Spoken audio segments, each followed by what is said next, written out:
Hi, I'm Buena Bernal and you're watching CNA Correspondent. This week we look at stories at the intersections among people, planet, and prosperity across the Asia-Pacific, and the pressures that come with protecting the three. We start here in the Philippines. Can we build cities while preserving green spaces? Can we conserve nature while pursuing development? It is always a delicate balance.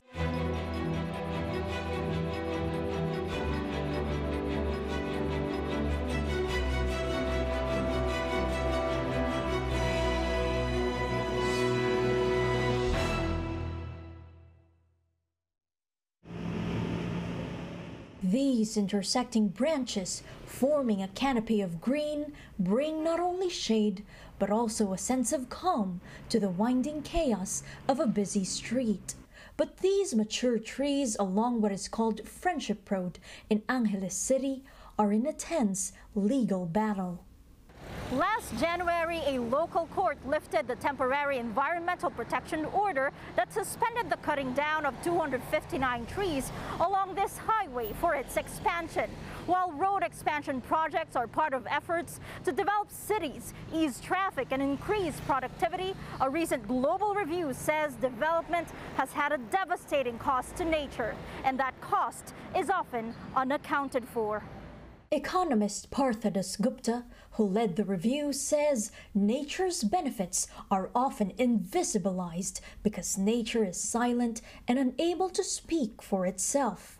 To raise awareness, biker Harvey Santiago wanted to make a visible statement by biking and honking along the highway with a mask and banner to save the trees. He posted online that he would do it alone as a personal initiative. But as he soon found out, he was not alone. The hope is for their small act of solidarity to draw the attention of commuters. We also have to advocate not only for ourselves but also for those voiceless, like the thousands of creatures that might be dwelling in these trees, and also for the future generation also to see, appreciate, and benefit from these trees. Using estimates by the U.S. Forest Service, these 259 trees can catch much-needed rainwater, filling more than half an Olympic-sized pool per year. The amount of carbon dioxide, the main greenhouse gas that they capture and store annually, is equivalent to more than 200 plane rides by a single passenger from London to New York. A coalition appealing before the court to spare the trees estimates that many of them could be between 40 and 70 years old. Survivors of disasters, including a 1991 volcanic eruption that killed hundreds and displaced thousands. Dina Zulweta, who grew up in Angeles City, is part of the Save the Trees coalition. We are trying to save these trees because we know that progress and development can coexist with nature in urban forestry. This view is held by another member of the coalition, architect Joan Maghinang. As an architect and aspiring urban planner, with my recent trips abroad, particularly in Taiwan and Singapore, I've seen that they have integrated trees on their major highways, okay? So if they can do it, we can also do it. There is a mentality, okay? I think it's a Filipino mentality wherein we want to pave everything with concrete. The coalition believes better infrastructure for rapidly expanding cities should not be at the expense of the environment, and it has already won a similar case in the past. In this video, architect John shows an alternative road expansion plan she developed that does not require cutting down the trees along Friendship Road. And if authorities use her plan, she says she will provide it to them for free. Local environment and public works officials defended the tree cutting in court with the argument of road safety, saying these trees would pose a hazard to the commuting public. They added that cutting the trees would aid in vital infrastructure projects, such as the construction of drainage and flyovers. The officials said replacement trees required under tree cutting parameters are also ready for planting. Dr. Teresa Mandita Lim of the ASEAN Center for Biodiversity says managing green spaces in urban areas is vital and also needs scientific input. Their placement can be based on the movement of species like birds, so cities can provide safe spaces for wildlife to move around. We need to invest in research to identify trade-offs because we really, ASEAN, of course, needs to provide for its people, but up to what extent should we be able to do that without irreversibly damaging the environment? In the Philippines, one way to protect a tree is to declare it as heritage, acknowledging its irreplaceability, like this one in the middle of a busy road in Metro Manila. But preserving green spaces also requires political will, like what happened to this forest park, a rare find in the crowded capital city. This 2.2-hectare Aroceros Forest Park is known among conservationists as the last lung of Manila, attracting over a dozen bird species and home to over 1,000 trees, including threatened and endangered ones. If not for the city mayor's decision to turn down proposals to construct a gym where the forest park sits, this patch of green would have been just another building. These solutions to ensure sustainable development in the face of rapid urban growth show that while we have for many years benefited from nature's embrace, we too must embrace nature.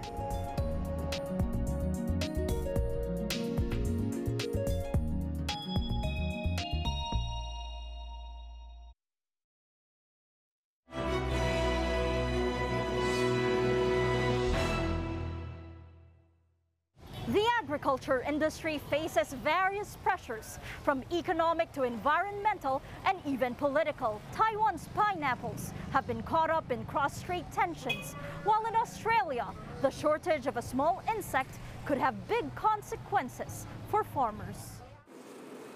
From one generation to another, Jehu's Chinese grandfather taught him the art of raising bees. There's an old saying in the family, we say 70% rely on the weather, the climate, and 30% relies on the beekeepers' experience and skills. Jay manages nearly 500 hives and sells most of his honey locally. But rising interest from Asian markets, especially Japan, means he now exports a quarter of his honey. At home, he's also in demand for another reason. Jay is one of only a handful of people in Australia with specialised skills to breed queen bees commercially. Every hive requires one to survive. Australia is among the world's top honey-producing countries, generating more than 20,000 tonnes a year. The insects are also crucial to pollinating fruit and nut trees, and apiarists can't keep up with demand. We still have a shortage of about 20,000 hives for the last year. So for that purpose, we need to breed queen bee that can generate a very strong hive for the pollination purpose. Last summer's bushfires in eastern Australia destroyed or damaged an estimated 200,000 beehives. Just a year earlier, beekeepers lost 1 in 5 hives to pests and diseases. Without enough hives to pollinate farms, there are worrying consequences for farmers, especially in the almond industry, which generates more than $500 million in exports, and production is rapidly expanding. They're requiring more and more beehives. Really interesting. Almond and cherries are 100% dependent on bee pollination, so without them we have neither any almonds nor cherries. Australia has nearly 30,000 registered beekeepers. For most of them, it's a hobby. Matt Lumalasi became interested in beekeeping in his backyard 10 years ago. Now he's looking after 140 beehives spread across city rooftops and balconies. What was once a weekend project is now a mission to educate others about their importance to food security and the environment. We are one of the last safe havens for bees in the world. But many apiarists worry it won't stay that way. Honeybees contribute more than $10 billion a year to Australia's economy and are responsible for pollinating a third of agriculture. But the number of queen bee breeders has steadily declined over the years because it's becoming more difficult and expensive to protect hives from threats such as climate change and pests. At the top of the list of threats is the varroa mite, which destroys colonies. Australia's strict biosecurity laws have prevented varroa mites from entering the country, but researchers fear it's only a matter of time before they arrive. In the face of these challenges, apiarist associations across the country are pushing to attract and train the next generation of commercial beekeepers and breeders to replace their ageing workforce. It'll offer hope that this tiny insect and the many livelihoods that rely on it can thrive in the years to come. Taiwanese are proud of their pineapples. Food products made of the fruit are among the island's most famous exports. So when China said it has banned imports of Taiwanese pineapples, it hurts not just farmers' pockets, but also the island's pride. Taiwan Tobacco and Liquor Corporation has been making pineapple-flavored beer for 9 years now. Now the state-run company plans to double its output following China's decision to stop buying Taiwanese pineapples. This is one of some 200 Taiwanese companies that have purchased pineapples to support local farmers. And within days, their total amount has exceeded the 40,000 tons that Taiwan exports to China in a year. The company said it's also developing new products using pineapple as an ingredient to help farmers affected by the Chinese ban. It's not just state-owned companies. From retail shops to street vendors, the entire island is rallying around its pineapple farmers. This shop selling pineapple cakes has started a campaign to give away free pineapples with every purchase of the traditional Taiwanese pastry since news of the ban broke. 觉得支持台湾农民很棒，有3色凤梨酥，对，带回去送礼。 So far, the economic impact from the pineapple ban remains limited, since shipments to China account for only 10% of Taiwan's pineapple output. China denied the ban on pineapples was politically driven, saying it was purely a matter of biosecurity. So far, there is no indication on how long the ban will last. Analysts in Taiwan said the bigger concern is if China will target other farm products. Even though agriculture accounts for less than 2% of the economy, farmers and related sectors are an important vote bank for political parties. 而接着下来的还是更大的一个问题，也就是说，所有的台湾农产品。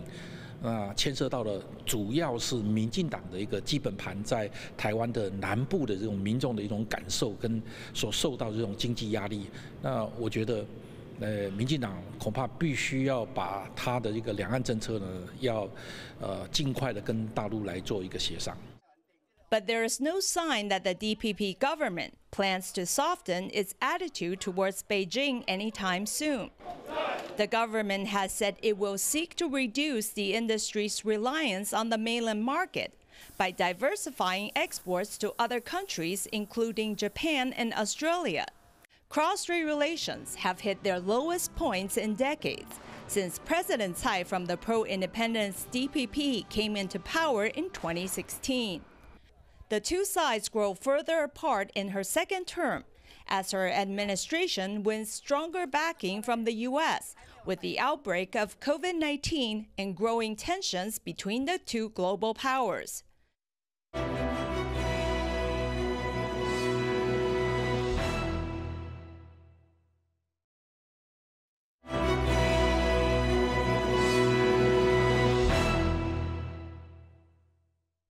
This site has grabbed headlines for more than 3 months now. Tens of thousands of farmers sitting in protest on the outskirts of Delhi. Protests this size are all the more striking in the middle of the coronavirus pandemic, but it's not COVID-19 and its fallout that these farmers are worried about. They say the biggest threat to their income is a change in a law that would bring in market pricing and could do away with state guaranteed prices for their produce. The sheer scale of these protests is the biggest challenge to Prime Minister Narendra Modi yet, at a time when several states are going to the polls.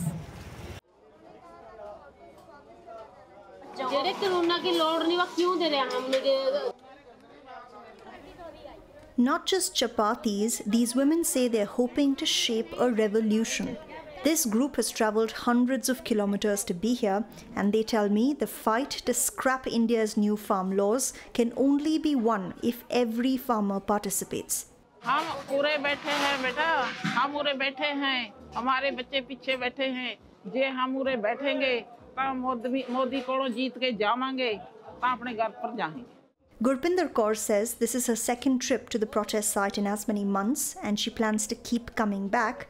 Women like her, many wearing yellow scarves the color of mustard fields, have made their presence felt at this protest, despite the Supreme Court saying that women and the elderly should go back. This is a key highway outside Delhi, but for months now it's been the epicenter of this massive demonstration. Here, there are no masks in sight and no enforcement of COVID-19 restrictions.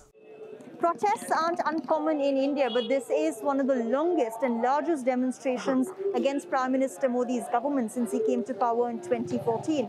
It started off as a few hundred protesters holding a sit-in, but now resembles a township of tractors and tents stretching out as far as the eye can see. With harvest season around the corner, numbers at the protest site may have dipped marginally, but farmers say it's only temporary. The new laws will allow big retailers to buy crops directly from farmers, and the government says this will usher in competitive prices. But for 6 decades, 90% of all farmers have sold their produce at state-run wholesale markets. Here, they get a fixed minimum price, and farmers say they'll not have this guarantee when selling to private players. They're worried that the government could eventually exit the sector altogether and leave them to the mercy of big corporates. The government denies this and has offered to suspend the laws for a year and a half to address the farmers' concerns, but the protesters want the laws scrapped and a legal guarantee on minimum support price or MSP for their produce. And until that happens, Harvinder Singh says he's not going back home. The 40-year-old farmer from Punjab has been here since December, living in this trolley. Harvinder has spent more time here than in his fields this year, and he's angry that many in the government, including Prime Minister Modi, have labelled them professional protesters. ये leader जो है leader समझते हैं भी इस देश के 5 साल के लिए मालिक बन गए, तो ये हम यहाँ से नहीं जाएंगे, पर पब्लिक जो है फिर जेडी इनको बदल देगी, ताज बदल जाते हैं, तख्त बदल जाते हैं, तो ये ऐसे बात है कि ये गलत बात कर रहे हैं. So far, more than 10 rounds of talks with the government have failed. Farmers have also refused to work with a Supreme Court-appointed panel of experts, arguing all of its members have supported the farm bills in the past. While Prime Minister Modi's government has offered to amend the laws and made verbal assurances on a minimum price for crops, New Delhi maintains the laws are not flawed. This is because now it has become a politics. It is an anti-government and anti-Modi campaign that has taken over on these farmers. They have certain problems. The government is ready to discuss the farmers. In the long run, we are dead sure and we are convinced that these laws will bring prosperity and happiness to the agriculture sector, and whatever problem they are facing, that status quo will definitely requires to be changed. Farmers and experts agree that the sector does need urgent reforms. While the sector is a massive contributor to the country's $1 trillion GDP, it is plagued by problems. Latest government data shows that more than 52% of all farmers are in debt, and in 2019, 10,000 farmers and laborers died by suicide in India, the most anywhere in the world. A majority of India's farmlands are controlled by small-scale farmers who own less than 2 hectares of land each, like Rohtas Narwal, who lives 100 kilometers away from Delhi. He says in the last few years, rising fuel, seed and fertilizer prices have doubled the cost of farming and halved his income. He's now $4,000 in debt. तो किसान की बहुत ही बुरी दशा हो चुकी है, कुछ बचत नहीं आती, आत्महत्या करने के पे वो मजबूर हो जाता है। इनकम कम है, आमदनी ज़्यादा कम है, इनकम ज़्यादा हुई, तो बुरा हाल है। न तो हम अपने बच्चों की फीस भर सकते हैं, न अपने कपड़े ला सकते हैं, न मकान बना सकते हैं। While protesters hold fort outside Delhi, momentum for the demonstrations is being cultivated in rural India. Villages across the north have mobilized an army of volunteers. Every day of the week, one village is in charge of collecting food and water for the protesting farmers. Many also pitch in with cash donations, which are used to buy mattresses and fans. All of this is then taken to the protest site outside Delhi. काम होगा इसलिए दे हैं, वो बैठे हैं ताकि उन्हें कठिनाई ना हो, खान पीन की दिक्कत ना होगी। क्यों बेचारे बूढ़े बालक सब खेते छाए पड़े हैं, दया लेनी चाहिए हैं। This village also sends 70 men and women to Delhi to join the demonstration every week, and farmers like Akshay Narwal have also been going from village to village across Haryana asking locals to boycott Prime Minister Modi's party, the BJP.